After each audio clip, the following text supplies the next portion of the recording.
guys, welcome back to my channel. Hope you all had an amazing week. For this week I decided to film the Luxury Addict Tag, where I have to answer to 8 questions. Now, nobody has tagged me to do this tag. I just like watching these kind of videos and I thought, why not filming it myself? I'm pretty sure you're familiar with the questions. There are 8 questions that I need to answer, and let's jump straight into it. Sorry for looking down, but I've written everything down so I won't forget any questions. The first question is, what is your first designer piece? Now, my first designer piece was an MCM crossbody bag, small bag, that it wasn't at the typical MCM tan color, it was black. And unfortunately, I do not own it anymore. I sold it a few years back on eBay. But it was a bag that took me through college, through my late teen years, and I absolutely loved it at the time. I used it tons, and yeah, at some point I decided it was time to move on, so I decided to sell it and buy something new with that money, but it was a bag that I absolutely adored. Now, the second question is, what do you consider your best investment? And without a second thought is, of course, my Chanel classic flat bag in the black caviar leather with the gold hardware. This is a timeless bag. I absolutely love this handbag. I think it's a bag that I'm never gonna sell in my life, but if I ever decided to do so, it's a bag that gains value over the years as its price goes up each year, and all you need to do is maintain it in a good condition. So yeah, without any doubt, this is my best investment by far. Next question is, what are your criteria when you're looking to buy a piece? I have to say that my criteria vary depending on the item itself. For instance, if I'm looking to invest on a new pair of shoes, then definitely comfort is a very important factor. But if I want to splurge on a new piece of clothing, then I will always look up at the material, see if it's well made, if it's worth the price. For instance, if it's merino wool or cashmere, then yes. If it's polyester or nylon, then probably not. And then I'll look at the care instructions. For instance, a lot of clothes nowadays, they say dry clean only. So if it's a piece of clothing that I need to send to the dry cleaners every week, I will add this cost into the current price and see whether the item is worth the price in the end.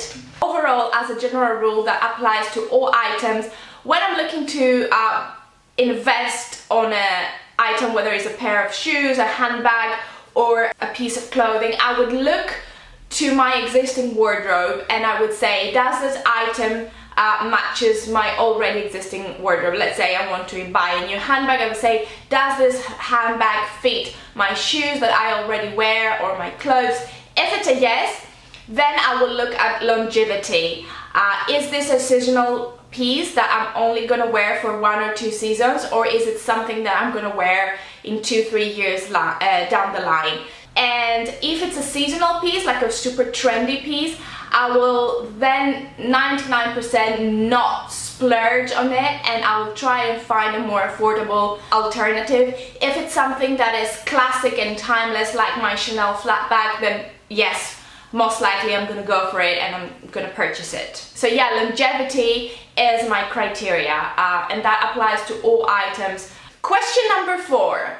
What is your most regrettable purchase? Generally, I love all my purchases, and even if I end up selling some items 3 or 4 years down the line, I would still have loved them and wore them a lot once they were new and once I first bought them. The only item I could think of that was like a regret buying is these pair of Louboutin shoes. They're gorgeous, but the only reason I would say these are a regret is because they're really uncomfortable to wear, and ever since I bought them, I've only worn them once. Question number 5.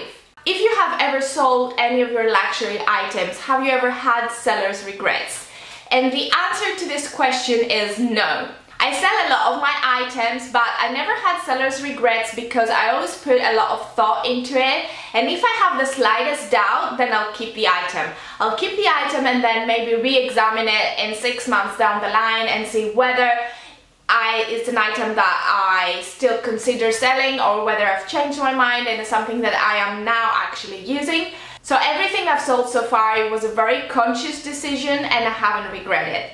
Question number 6 is, what is an item that you think everybody should own? Well, I would say, and that applies to both men and women, an ill-fitted blazer could easily ruin the whole outfit. So my suggestion will be that if you're looking to invest in just one item, invest your money in a good, well-fitted blazer, because it's an item that is iconic, never goes out of fashion, we all wear them, and yeah, it's something that can make or break an outfit.